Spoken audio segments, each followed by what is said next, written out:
Hello, welcome back to another episode from Driving Britain. Today we've got a very special episode for you. Today we're going to be looking at democracy and the freedoms that we do or don't enjoy within our societies. Now, most people watching this video live in what they believe to be democratic societies. Now, by that we mean if the government rolled out a policy that the mass public disagree with, then you should be able to openly protest against that. Verbally express that you don't like it or speak on social media to say that you don't like it in a very peaceful and constructive way. Just things that we all expect with a normal democratic society. Except we all learned during COVID that that's not true at all. That's not where we live. That's not the conditions that we live under. You might remember how during the global wave of COVID lockdowns, Australia became something like an actual prison colony. Absolute brutality towards us. We got shot with big rubber bullets during protests. Kids got pepper sprayed. Old women got pushed down and then pepper sprayed. They shot us with these rubber bullets in the back. So we're clearly walking away. This isn't a video about COVID. We're including stuff about COVID because this is when this problem became highlighted on a world scale. COVID is when the problems within our societies really became evident. And I don't mean problems with the people, I mean problems with our governments. Now let me give you a specific example. The United States during the main COVID times, just like in all other countries, there was a massive push for everybody to be vaccinated. Some people in the US didn't want to be vaccinated because they didn't believe in it or through religious grounds and all other reasons, and it should be a person's personal choice. Now let's be clear about vaccinations before we go any further. Like I say, this isn't really a COVID video, but let's be clear so that we all know exactly what we're talking about. When you're vaccinated, that doesn't stop you getting COVID, and it doesn't stop you from giving somebody else COVID if you do get it. It just means that you suffer less symptoms yourself. So in the entire population being vaccinated, that means that people are a lot less likely to have time off work or be a burden on the healthcare system in the future if they were to get COVID because they've been vaccinated. So the symptoms will be a lot less like a normal flu, so it's not really a problem. But it doesn't stop you from getting COVID, it doesn't stop you from giving it to other people. So people being penalised because they didn't want to be vaccinated didn't really make any sense at the time, and it obviously still makes no sense now. At the time, with all the extra confusion and everything else going on, then just through a kind of, like panic buying type idea, you can understand how extremes happened. But we're not on about at the time, we're on about a couple of years later. So what's happening right now from people that disagreed with the government's policy regarding COVID, people that didn't want to be vaccinated? Well, if you were a teacher in the United States, you were instantly sacked for refusing to be vaccinated, bearing in mind that all it does is make you become less ill and doesn't in any way stop you from transmitting COVID to somebody else. But then you'll have a mark put onto your record showing exactly why you were sacked. To become a teacher in the United States, you have to submit your fingerprints. As soon as all of these teachers were sacked, those files were then sent straight from the Teachers Association or an American equivalent and from all of the school bodies to the FBI upon the FBI's request. So all of those people are now highlighted on FBI files right now as being in some way against the government policies because they refused to have the COVID vaccination. And if you get vaccinated, you get less ill. It doesn't stop you spreading it, you just get less ill. So the consequences are for you personally, it doesn't affect anybody else. It doesn't stop you spreading it. But all of a sudden, because you disagreed with a government policy, you're now on the FBI list. They've got your fingerprints, they've got your details, they've got everything about you. Then you think, well, this wouldn't really be a problem. If you did something else, then perhaps that record might come back up and so then you're going to be highlighted. No, they're actually using it right now. They're tracking the people that refused to have the jab. They're actually actively tracking all of the people, not just in the US, but in most of our countries, including the UK. The government are actively tracking those who refused to have the vaccination. Again, the vaccination doesn't stop you spreading COVID or getting COVID, it just means that you suffer less symptoms. This isn't a video about COVID. It's just how the government react towards the public. That's what we're looking at here. Now, the public disagreed with a government policy. Say if it was just the basic flu jab, and the government said, we want everybody to have the flu jab. People don't really have feelings one way or the other, really, about the flu jab. Some want it, some don't. But imagine if they said, everybody's got to have it. A lot of people, because they really don't hold much stock towards the flu jab, would probably just not bother. Imagine now being on an FBI watch list or your country's version of an FBI watch list because you've refused to have equivalent of a flu jab. That's the state that people in America are in right now And you'd be very naive to believe that that's just in America. So how do we know that the government are actively tracking people that refused to have a COVID jab? Because the CDC have been openly saying it, and so have the FBI. And the same for the UK. Official bodies have come out and said, we think that it will be beneficial to know where these people are and how they progress over time. They're basically trying to suggest that because they weren't vaccinated, then maybe they could be a potential problem in the future. Again, reminding you that not being vaccinated doesn't stop you from spreading COVID, and being vaccinated also doesn't stop you from spreading COVID. It just means that you suffer less symptoms. So to say that there's a health concern on why these people should be tracked, that really doesn't make sense. The only health concern is that they might be more likely to die for not being vaccinated if they were to get COVID versus those that were vaccinated. So in that sense, there's a health concern, but why would that be enough for an entire government to track you? So at the beginning of this, you had the big outbreak and some people not wanting to be vaccinated because of whatever their personal reasons were. Now, whilst that might be a fairly controversial thing that they were going through at the time because there was so much public and political pressure on people to be vaccinated, they believe that they were making a decision that's just affecting them for right there and then. They didn't want to take the vaccination, and that's the end of it. But it isn't the end of it. In the 1920s, 30s and 40s in Germany, there's a lot of Jews moving to the country. Part of moving into the country was a general basic questionnaire. And one of the questions on it asked on what their religious beliefs were. Everybody freely answered the question because it was no big deal. It was one of a dozen questions, so everybody freely answered. Those same lists were used by the German government to actually round up people for the concentration camps. So information that was innocently given when people were entering the country was then used to track them down and put them in concentration camps, and we all know how that ended. Why do I mention it? Well, it's because people make a decision thinking that they're making a decision for right that moment. Somebody doesn't agree with the COVID jab, so they don't want to take it. All it really means is that they're more likely to get more significantly ill from COVID if they were to get it. It doesn't stop them spreading it or anything like that, it just means that they get more ill. That should be the end of it. But that's not the end of it. They're actually being actively tracked by the government right now. If you're one of the people that refused the COVID jab that haven't been vaccinated, you're actively being tracked by your government right now. And that is an unbelievable thing to think in a democratic society. You should be able to express your own opinion, and you should be able to decide what you do and don't want without government intervention.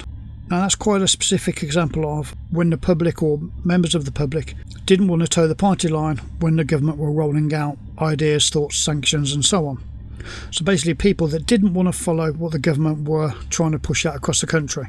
Now don't forget, it wasn't law to have the vaccination. You're not legally required or being legally forced to be vaccinated. It's still supposed to be your personal choice. Yet look at the consequences for making that choice. You might remember how during the global wave of COVID lockdowns, Australia became something like an actual prison colony. Absolute brutality towards us. We got shot with big rubber bullets during protests. Kids got pepper sprayed. Old women got pushed down and then pepper sprayed. They shot us with these rubber bullets in the back, so we're clearly walking away. They had one of the strictest and one of the longest COVID lockdowns in the entire world. They even went so far as to actually set up real live COVID quarantine camps. However, here in America, as we were seeing this, a lot of people were wondering, why weren't the Australians fighting back? Well, the answer was that they were, except the media just chose to ignore it. Amidst this wave of COVID lockdowns, there came a corollary wave of anti-lockdown protests that saw sometimes thousands or even tens of thousands of people take to the streets and demand that their government give them their freedoms back, as well as to lift all these restrictions. And the government's answer was, as you'd expect it to be. It was either apathy, they chose to ignore these protesters, or they cracked down with some heavy-handed police tactics. And caught up in all this was a woman named Monica Smith, who is both a citizen journalist as well as the founder of an organization called Reignite Democracy Australia. And despite Monica having the necessary paperwork to do reporting on the ground of these protests, which is apparently something you need in Australia, regardless though, despite the fact that she had this paperwork, Monica was arrested multiple times, fined, and even thrown into jail for 22 days for daring to report on these protests. Now, fortunately, while we were both in Amsterdam, I got a chance to sit down with Monica, and she told us her entire amazing story. So again, let me remind you what we're looking at this video for. Now, they are talking about COVID, but we're not interested in the actual COVID part. It's the government's response to the public. That's what we're really looking at. Now, she's an official reporter, a reporter who's even got documentation from the government to officially say that she is a reporter, and she's been arrested and imprisoned because she's reporting what's going on.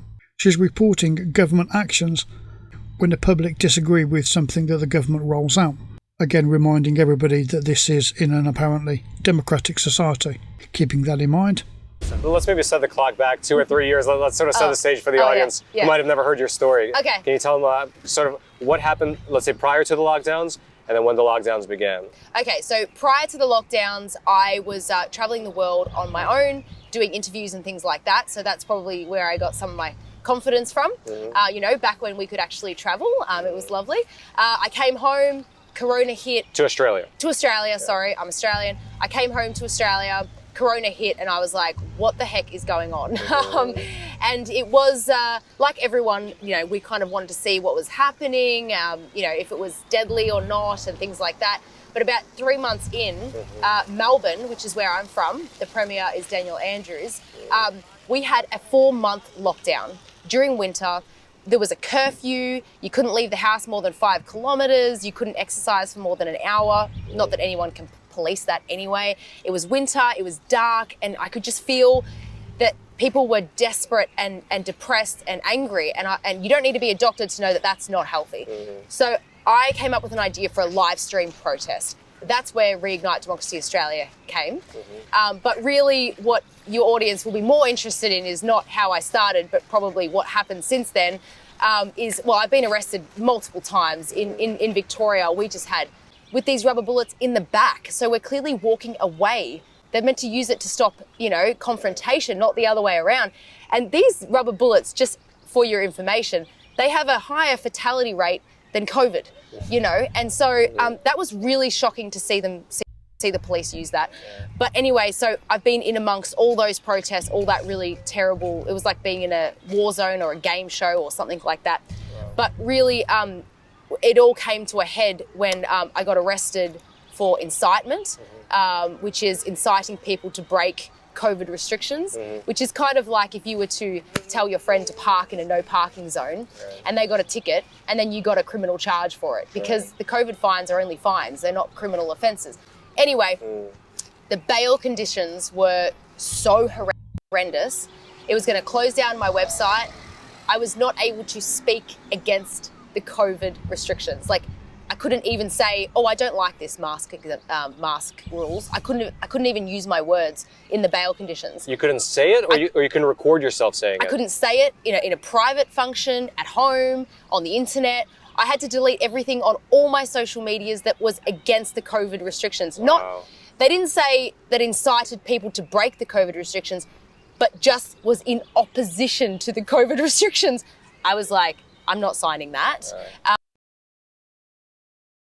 So if you in some way disagree with a government policy, then you're arrested and put in prison and massive sanctions put on you. If you then speak out again, then they can hold you legally accountable and arrest you and put you in prison for a really long time in a democratic society. They also had a curfew for me from 7 p.m. to 6 a.m. on the bail conditions. For your information, I'm still on bail. So that would mean that I would have to be home every night till now. So I didn't sign. That's why I went to prison for 22 days, not because of the incitement charges themselves. We appealed.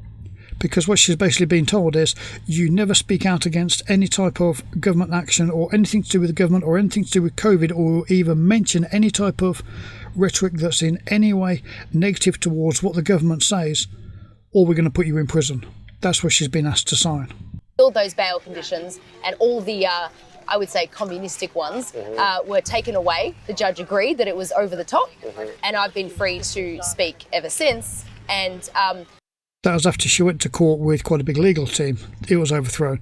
But if that was you or I, we would have been stuck with that.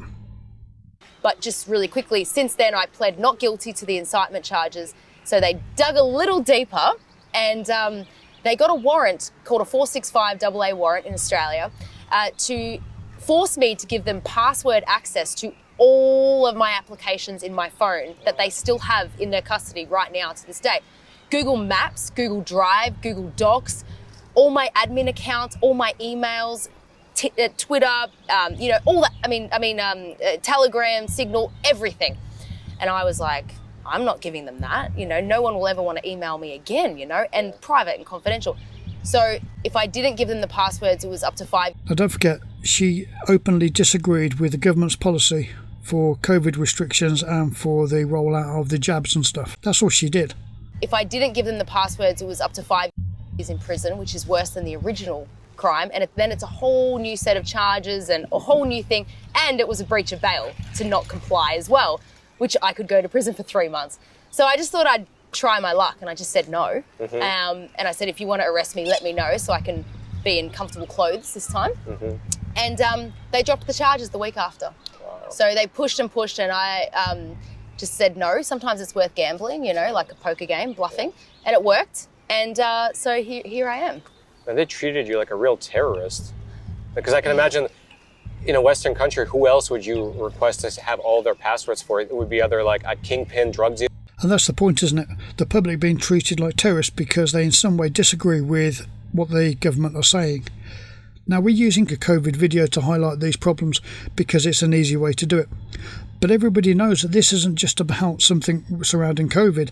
How many times over the past few years have members of the public tried to stand up and openly disagree with something that's being rolled out by some part of government or big business or something like that, and they've instantly been treated exactly like he says, you've been treated like a terrorist because you've tried to speak out against a government policy or a new phenomena that's happening within society or a new policy that's being rolled out throughout our schools or something like that. There's a lot of things in society, a lot of things within government that large portions of society in all of our countries really disagree with. And those people that have tried to stand up and say, actually, we're not sure about this, we'd like more investigation or we'd like to know more, that's exactly who's been treated as terrorists and shut down. In the UK, we've had all sorts of laws passed so you can't mass in groups like a normal protest, all sorts of infringements towards our freedom of speech. Any type of rhetoric that you put out onto social media, that's all been very tightly controlled because government and social media groups are very much colluding with each other. So all of these different things roll together to stop people from having an opinion. You either follow the government narrative on whatever they're saying, whether it's COVID or anything else, or you're going to be treated like the scum of society in a democratic country. Dealer or a terrorist? Oh, it's crazy. My lawyers said that they had seen less bail conditions and less restrictions on someone who's ran through a house with a machete, with children in the house, So the original bail conditions, they even wanted access to my bank accounts, which got scrapped, which is good. But yeah, it's openly disagree with a government policy or you refuse to be vaccinated. Why would the government want access to your bank records? Talk about overstepping the mark. Really weird to be treated like that because I'm a law-abiding, tax-paying citizen. I'm literally just standing up for human rights. That's it, I wanted to actually rewind a little bit. So when And don't forget, she's an official reporter actually reporting on a protest at the time, a peaceful protest, but all she was doing was acting in the capacity of a law-abiding job, which she has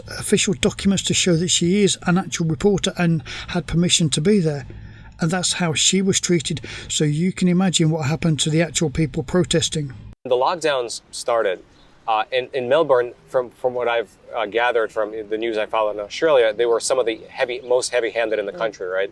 So when that happened, how did the people react when they were only allowed to exercise for, let's say, an hour a day, and they had these curfews, and they had all these different restrictions for 4 months?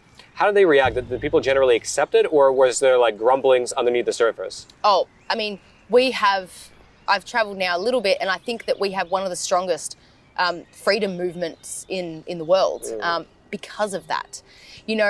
When we started to create community groups during lockdowns, there's some sort of element of excitement to it because you feel like you're, doing something wrong, And so those bonds that we've created have been really, really powerful. And it's kept us going through to this time.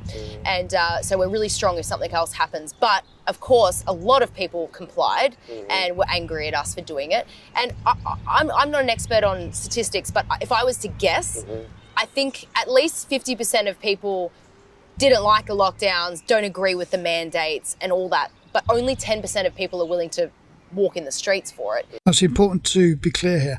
We're not talking about people that were arguing against COVID restrictions overall. It's just the extent that the Australian government wanted to go to, because, as was mentioned earlier, Australia were a lot more harsh than most of the countries. So these people weren't saying we don't think that COVID exists or that we're not going to do any type of lockdown. They were just saying perhaps we should look at what other countries are doing and do something more in line with what they're doing, because I think you're going a bit too far. That's all they were trying to do, and that's all that they were trying to say. And she herself was just a reporter at the actual rally. Now, she was involved with the rally and she believed in what they were doing, but at the same time, she was a reporter with the paperwork to say that she should be there reporting on it. But again, let's not get bogged down with the actual COVID part of this, because I'm trying to highlight how the government reacted rather than what it is that they're reacting over. Now, I know that you may think, well, COVID's a bit more extreme because it was such a big thing and it could have potentially killed millions and all the rest of it. But we've seen many other times over the past few years when people have tried to raise above the parapet to speak out against some type of government policy or some type of social policy which is being rolled out, and they've been treated in exactly the same way. So I'm using this to demonstrate what happens and what's been happening. But this doesn't only apply to COVID. This applies to anybody that wants to speak out against anything in our apparent democratic society. Sort of 50% complied and they're sort of down with the program. 40% are disgruntled, but they're kind of quietly just, watching and, talking maybe under their breath. And 10% were actually out on the street saying, hey, this is not what we're going to be doing. That we had one protest, just so that you know, how did we respond? We had one protest in Melbourne that was about 650 to 700,000. Now, we only have 6 million people in the whole state. And that state is the same size as some states in America where you have to drive a long way to get to the city. So the fact that there was, let's say there was 600,000 there was at least 3 people at home that agreed with that 600,000. That's more than half of the entire population probably wanted to be at that protest. So I would say that we're pretty against it. How did the media react to the protests? Oh, there was 10,000 people there. Yeah, and we're the reason everyone is being locked down and things like that. But I will say with the police, I did see police crying under their masks when they did this thing called kettling. Have you heard of that? No. It's where they surround a group of protesters and then they pick them off one by one to process them or fine them or something like that. There was a day, it was about 2 years ago now, and there was 400 people. There was old women in there. There was old men, children. They surrounded them in the sunshine for 4 hours. They couldn't go to the toilet. They had no water. And it was just so strange. And the next day... Don't forget, we're talking about people speaking out against a government policy. Now, like I said earlier, COVID's quite extreme. So you would think that there's going to be extremes on all sides with that. But on a basic level, what we're talking about is the public in a democratic society speaking out against the government, saying, well, actually, we think that we need to look at this more carefully. We're not sure that you're getting this right. And in a democratic society, you should be able to question your own government. That's kind of the definition, isn't it? But at the same time, government might believe that it's really in the entire country's interest to make this happen, because otherwise it could be the downfall of the entire nation. So they might really believe that they have to do something extreme in exceptional circumstances, or at least for a short amount of time, to be able to get past the initial situation until everybody gets a handle on what's actually going on. So you can see extremes happening on both sides. But like she said earlier, that was 2 years ago. That's when it was all first happening. So surely everything's all kind of back to normal now. You should be able to protest against anything now, shouldn't you? You shouldn't still be suffering consequences from government actions during COVID time, should you? I know I forgot. That's not happening, is it? They're actively tracking people that didn't agree with the government policy. There was a big public event at the horse race with thousands of people, but 400 people couldn't protest. It was very strange. But, the police were struggling with it, I think. But, they did it anyway. Yeah, that's what I was going to ask you, because I know in America... Yeah, the police disagreed. So the government officials, police acting on behalf of the government, disagreed with what was happening to to the extent where some of them were actually crying when they was carrying out their actions, but yet they still did it. Does that remind you of anything in history? Men just following orders. There was a similar situation where you had the lockdowns, you had some counter-protests which were demonized in the media, but then you had, for instance, BLM rallies which were praised in the media. So you had a similar situation in Australia. So about 2 months before the protest that I was in trouble for promoting, there was a Black Lives Matter protest, and it was exactly the same restrictions, right? But no one got in trouble. And yes, this has been used a lot. And maybe it's one of the... And this brings us to the crux of what's been happening, especially in the UK. Now, if you've actively tried to protest against something in the UK over the past few years, then you'll know that you'll very quickly shut down, and you and everybody else involved are massively oppressed. Very strict actions on social media will take place. Your accounts will be removed. If you try to protest in London, you're more likely to be arrested, and all sorts of really bad stuff like that. But some groups are still getting to protest. For instance, there was a massive rally not so long ago for Libya, an absolutely huge protest. But then a protest tried to take place a few weeks later that was arguing against a UK government policy, and they were instantly arrested, and nobody's heard anything about their cause since. So it's not that people can't protest, it's just that you can only protest if you're following the government agenda. The reasons they dropped the charges, because you just can't really explain it. You know, they did say, well, they were wearing masks, or they tried to socially distance. I mean, you can't socially distance with thousands of people. It just doesn't work. But yeah, that contradiction. And like I said, that one day we had the kettling, and then the next day we had thousands of people at this horse racing event, and then at the same time we had Yeah, we had exactly the same. I mean, like I say, we're not really talking about COVID, but the government's response to COVID. At the time when we were being told that we had to stay in our houses in the UK, not only were members of government having parties in number 10 Downing Street, the Prime Minister and all of the others, which has since come to light, not only were they having their own parties and going off to their own functions and just completely ignoring all the rules and regulations that they were fining the public for not agreeing to and not doing. So if you didn't do it, then you were penalised, and now you're being tracked for it. But if they didn't do it, then that's fine. Also, we couldn't leave the house other than for exercise or essential shopping, whilst things like football games were still being allowed to happen because the people running the football games have a lot more power and influence than you or I. Anzac Day, which is Memorial Day for the soldiers, that was cancelled, right? And then the next day, they had a huge football game the next day. And so... Yeah, it's the same here. All normal public functions, they were all stopped. All public were being locked in their own houses. Essentially martial law. But then anything that the government decided they would turn a blind eye to because there were powerful people involved, like football games and things like that, they were still running. I think Ascot, that ran as well, didn't it? Wasn't there a golf tournament as well? Because, you know, that's an essential service, isn't it? So people aren't that stupid all the time. I think they realised that there was some contradictions there. Yeah. Wow. You know, I've seen some clips of Avi Yemeni from Rebel News, and sometimes when the police accosted him, he would show them his credentials and he'd say, hey, I'm a journalist, you know, you can't do this, and he would actually fight back pretty successfully. Yes. When you told the police that you're a journalist, you know, you can't arrest me, I'm out here doing my job, how did they react to you? They arrested me. Yeah.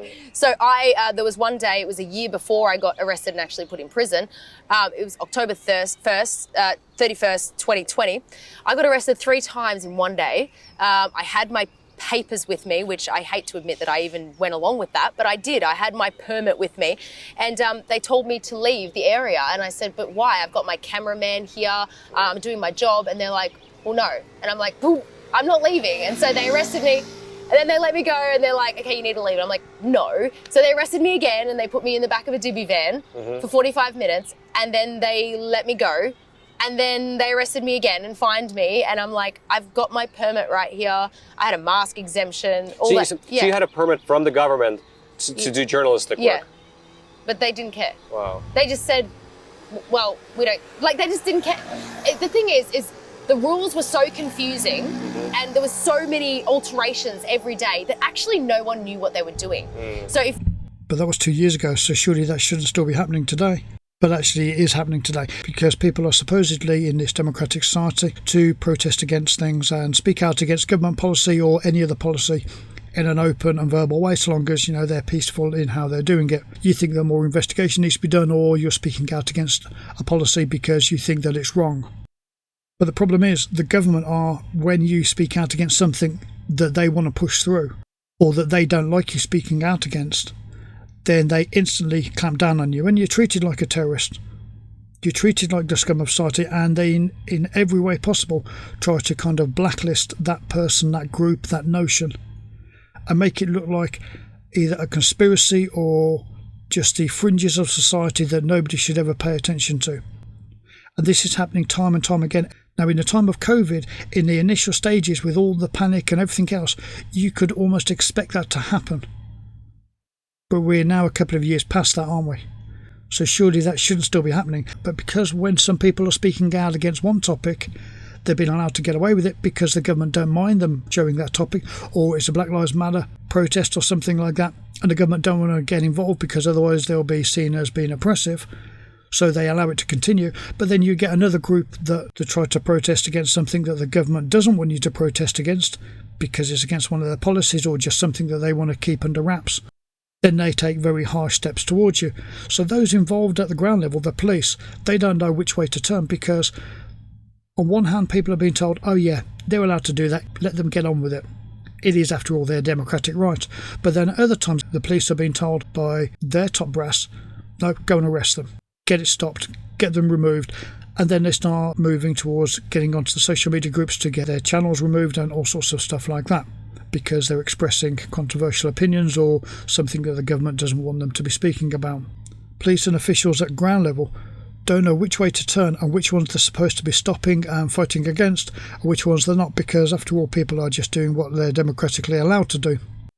But yet one day they're being told, no, make sure that you stop them at all cost, and we want a complete media blackout on them, we want their social network dismantled. But companies like social media groups, they don't have to pay attention in the same way as what governments do to your democratic rights.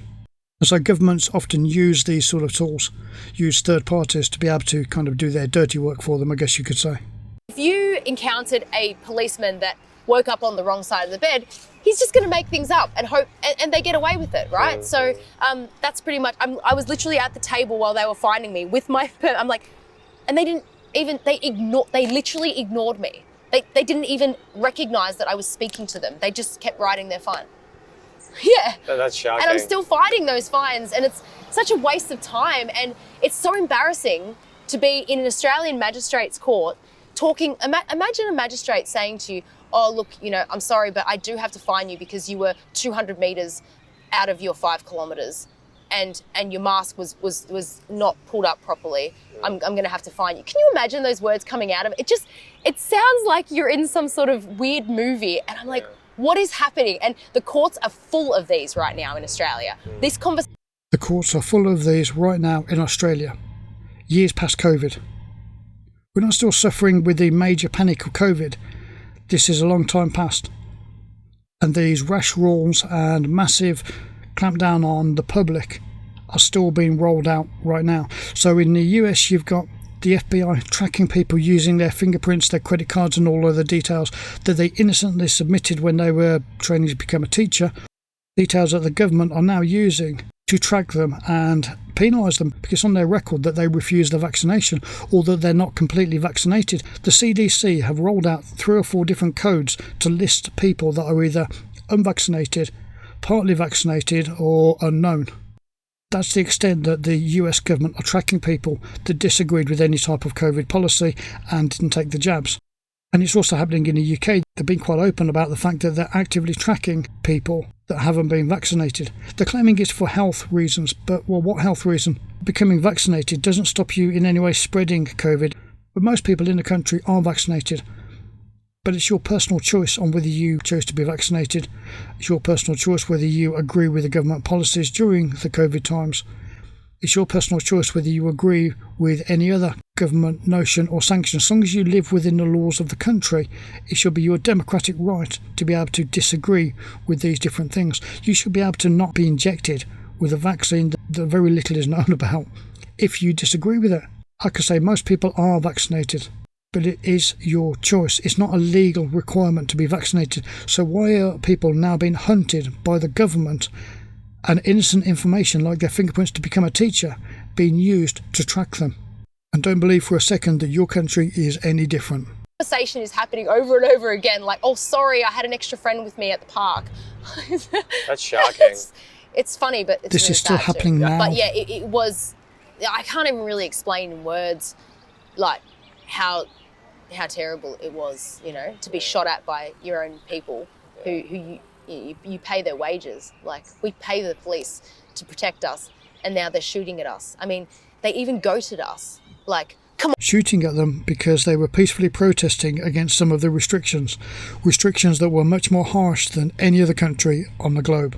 The idea of a democratic society is that if your government starts to do something which is extreme and way out of proportion to the scenario, you should be able to speak out against them. Now, it's very difficult to work out where that line is, but if your government's doing something that is far more extreme than any other government on the earth that's also dealing with the exact same problem, then it's quite easy to work out exactly where that line should be. And if your government is way past that line, then you should be able to speak out against it. Because otherwise, well, where could that lead to? Isn't that exactly what happened in early Germany? Come on, guys, let's go. In a protest. Police in uniform. Come on, guys, let's go. And they've got all the weapons and we've got nothing. And they're like, come on. It's like, what? What do you think owes to that? Like, were they just following the media narrative, or like, were they confused, or maybe they're just like also kind of like they have their own kind of too much energy from the lockdowns and they have nothing better to do? Like, what do you think owes to that? There's a few scenarios. A lot of police did refuse to go to these events. I will say that. Actually, the Victoria Police are having a hard time keeping employees at the moment. Right now. Yes, yeah. And they're doing a drive for new ones. So what they would have to do, they had to bring police from. It should be noted that in the UK and I think in the US that's also happening. Now in the US, police have been shot at as well, so they've got their own kind of unique problems. But generally there's so much kind of lack of respect for the police now because of their actions over the past few years, and especially during COVID. But their actions generally over the past 10 years really. When I grew up, you had respect for your teachers, you had respect for the police, the fire service, ambulance, members of government. You respected them all. Even though you didn't know them, you just automatically had respect, especially for a police officer. But because of how police have been acting, and they're only really acting out government policy, but because how police have been acting, there's now almost zero respect for police. That means so that most people won't become a police officer anymore, and a lot of the people that were police, they disagreed so much with what was happening within the force, they left. So the same's happened a lot with the military as well, but with the police force especially, they've been hemorrhaging workers like nobody's business. That makes so that they're having to run a lot of campaigns to try and get new officers, but they couldn't fill the roles. So now people with criminal records are being given jobs as police in the UK. Now that's not something that ever would have happened before, but because they've had to open the gates so wide to try and get police, because nobody wants to do the job, they've had to open the gates a lot wider.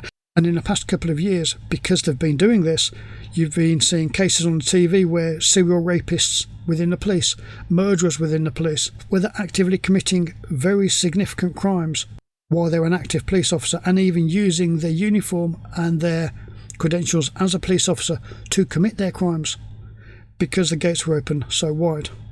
Now that's not to say that all police are bad or anything like that. That's certainly not what I'm saying. But I'm saying that because of the changes that were made, it allowed some others, to very, very, very small minority, but it allowed them to get through the system, whereas before that's just not likely to have happened, or at least certainly not in the numbers that we've been seeing lately.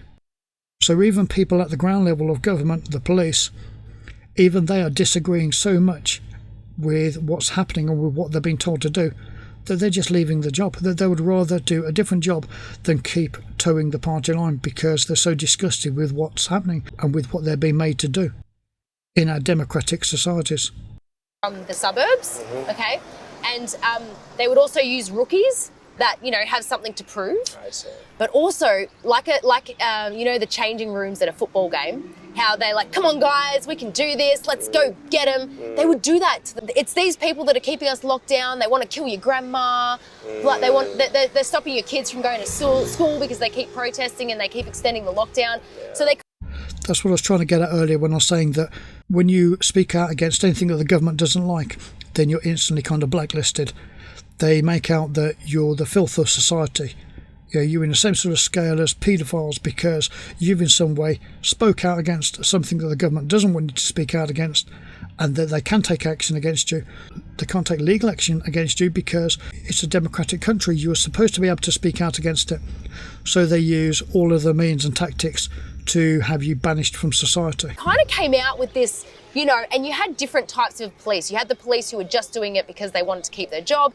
And then you had the police that really enjoyed it. Mm-hmm. And you know what? We've got a lot of court cases happening against them, especially with the rubber bullets. Mm-hmm. This one guy was like literally like this, and they just shot him 3 times. Wow. And in the UK, trying to take charges against the police, that very rarely works out unless you've got a real crime that you can bring before a court, like rape or murder or something.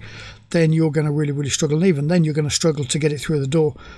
But if you're just trying to complain that an officer has not acted properly, you're going to really struggle to get that into any type of court. In fact, you're going to really struggle to get that past any type of police commission. But what about the government themselves? Surely in the UK we should be able to hold our own MPs, our own political body, legally accountable for their actions. Actually, no. Parliament passed a law a couple of years ago making it so that members of Parliament can't even be investigated for stuff within their what they class as their parliamentary duties and within the Commons and stuff. You can't even investigate them, let alone actually legally charge them. Not only that, the media can't report on any of the actions of MPs. All information that comes out about MPs and the government in the UK comes from the government's own media office, and then it's disseminated from that one single office to all of the media outlets. If you attempt to speak out of turn, then you're held severely accountable. So, for instance, if you know that an MP has raped somebody and you're a media group, a newspaper or a news group or something, and you report on that in the UK, they will bankrupt you. And we know that they'll do that because they've already done it. They've made it so that the only story you can tell about MPs is the story that's issued by the government's own media outlet. They will drag you through the courts until you have absolutely nothing left, no matter how big your business. That's how intent the government are on making sure that they are not held publicly accountable for any of their actions, decisions, or the actions and decisions of any of its members, our MPs. Do you think that your country is any different?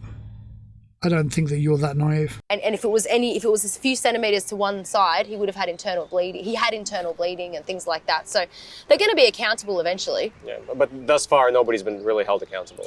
There has been 1 or 2 situations where the police have been fired for like literally I don't know what it's called when you take someone and you just like slam them on the ground. But slamming them, I guess, right? No, there was no provocation. The guy was just standing there and the police just went up to him and just dropped him on the concrete floor. For speaking out against a government policy.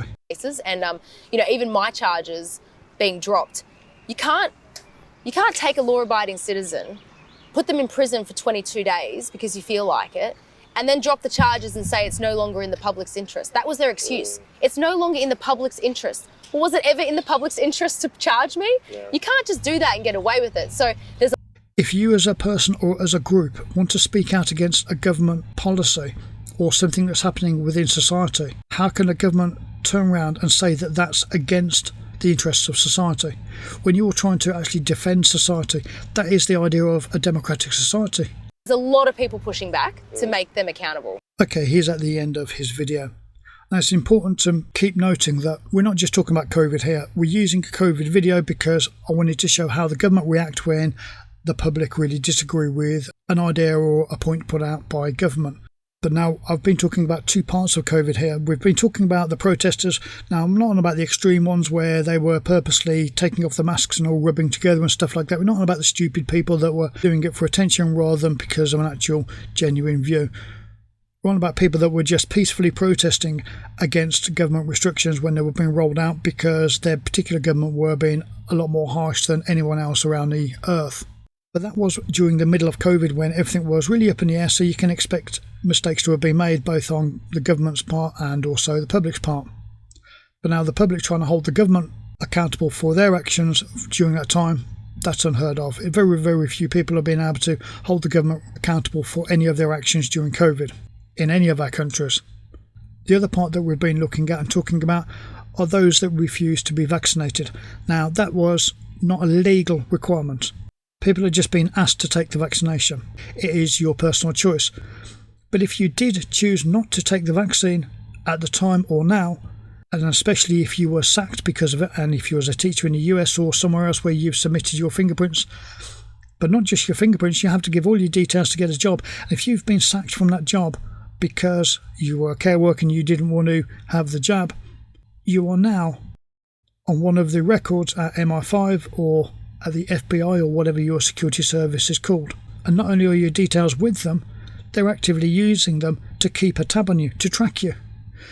Why should you have a file with MI5 or with the FBI and have them actually looking at your fingerprints, looking at your data and tracking to see what you're doing and where you're going and who you're interacting with, investigating you, just because you don't want to take a vaccine? Imagine if COVID hadn't happened and our government said, actually, we would like everybody to start taking the flu vaccine. They already promote it anyway because it's big business for the pharmaceutical companies and the government make a lot of money from it. So you imagine if they started to really promote it like they do the COVID vaccines. So then what if you choose not to have the flu vaccine? You should be potentially sacked from your place of work. You should be then tracked by MI5 or by the FBI even to this day. Especially now, because it's now where they're really starting to track people because you refuse to take a vaccine. So you take away the stakes of the whole COVID thing, you just look at it as what it is. It's just a vaccine. Because don't forget, the COVID vaccine doesn't stop you from passing COVID to somebody else. It doesn't stop you from getting COVID. Just as a flu vaccine doesn't stop you from getting flu, and it doesn't stop you from giving somebody else flu. It just means that you suffer less symptoms. That's it. That's all there is. So why should you be tracked by the government for refusing it? If you want to speak out against a government policy, should you be shot at by your own police force? In the early 40s, how many people innocently filled out a form saying what their religious group was when they entered Germany? A lot. Did they think for a single second that the decision that they was making then, filling out an official government form, was then going to be used for the purposes that it was used for? To round up all of the Jews? Of course they didn't. They didn't think for a second that such an innocent government form, would be then used against them. Nowadays, people are a lot more sceptical. People are a lot less likely to fill out any government form unless they absolutely have to, because they just don't trust what's going to happen with that information. We've been talking about extremes here, COVID, the Holocaust, things like that. They are obviously extremes. But this isn't just happening with extremes, it's happening with everything. If you think that you still live in a democratic society where you can speak out against things that you disagree with, you are completely wrong. If you try to speak out on social media, the government work very closely with social media groups to make sure that all of your tweets or whatever you put out are stopped. Nobody gets to see them. If you become a group and you start to speak out, you're very quickly blacklisted in society. You're seen as the lepers of society. That's because government can't legally stop you from speaking out, but what they can do is make it so that you're so socially unattractive that nobody wants to be in any way associated with you. How is that democracy? How is that a free and open society? If we can't question government policies, how can we possibly keep control of government? And we need to keep control of government because we know from history that when governments aren't held accountable, really, really bad things happen. Isn't it about time we started to learn from history rather than just keep repeating the same mistakes on and on? When government officials make it so that they're no longer legally accountable, they're above the law, then how can that be part of a democratic society? They are supposed to be our peers, our equals. Well, if we're not above the law, and they are above the law, how does that make them our equal? Okay, I'd like to know your thoughts about the stuff that we've covered in this video and how things are in your country. How are you being affected by the different actions and policies of your government? Things really came to a head with COVID. That really made things happen fast. The government found a way to be able to roll out a lot of very big policies, very restrictive policies, in a really short amount of time. So how have you been affected? What differences and changes have you seen in your country? How are your politicians acting differently to how they would have, say, 10 or 20 years ago? How is your society different to how it was 20 years ago? I'm trying to be quite careful about what words I use and choose here because YouTube's algorithms really don't like certain types of words and language, so it's quite difficult to speak about this type of topic without making it so that nobody ever sees this video. And speaking of which, it is more important than ever that you click the thumbs up and try to recommend this video to anybody and everybody that you know, because otherwise it's never going to get seen. Controversial topics really don't do very well on any platform, and this is included. It really comes down to the people passing it from one person to another for anything like this to ever actually get seen. And obviously we're going to be instantly demonetized because we've put this one out. So again, we do this as our full-time job. The only way that we can afford to keep bringing you these types of stories is with your support. There is a thanks button just below the picture on your screen. I really encourage everybody to try their best to support us so that we can continue to bring you this type of video. The video is not sponsored and it's almost definitely been demonetized, just the same as many of our other videos. But the only way that we can continue to bring you this type of content is with your support.